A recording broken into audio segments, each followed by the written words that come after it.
সুপ্রভাত বন্ধুগণ, আপনাদের সবাইকে জানাই প্রভু যীশু খ্রিস্টের নামে শুভেচ্ছা ও শুভকামনা। আসুন দেখি ঈশ্বর তার পবিত্র শাস্ত্র বাইবেল থেকে আজ প্রাতঃকাল আমাদের কি বলতে চান। আজকের প্রাতঃকালীন অধ্যয়নের জন্য আমরা বের করব 2 তিমথি তার 1:7 পদ।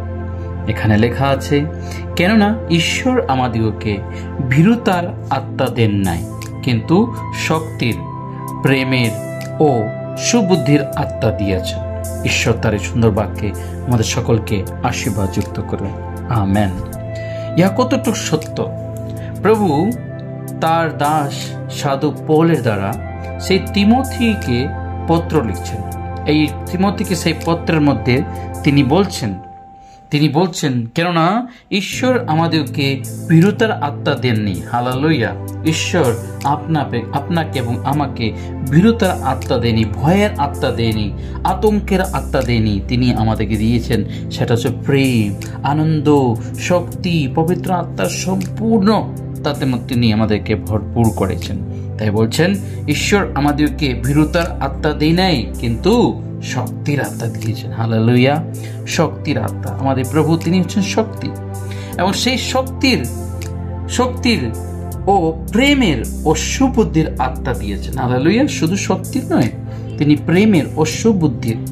যারা প্রভু যীশু খ্রিস্টতে জীবনযাপন করছে তাদের জীবনে প্রভুর প্রেম থাকা দরকার, তাদের জীবনে সুবুদ্ধি, সুবিবেচনা থাকা দরকার, এবং তাদের মধ্যে প্রভুর সেই শক্তি তাদের মধ্যে বসবাস করা দরকার। আর সেটা বসবাস কিভাবে করবে? যখন আমরা ভয় করব না, প্রভুর পথে নির্ভর করব, সর্বদা প্রভুর চরণে আমাদের জীবনকে সমর্পণ করে রাখবো, তখনই প্রভু আমাদের জীবনে কাজ করবে, এবং আমাদের মধ্যে তিনি সেই শক্তি এবং সেই প্রেম এবং সেই সুবুদ্ধি দ্বারা তিনি আমাদেরকে পরিপূর্ণ করবেন।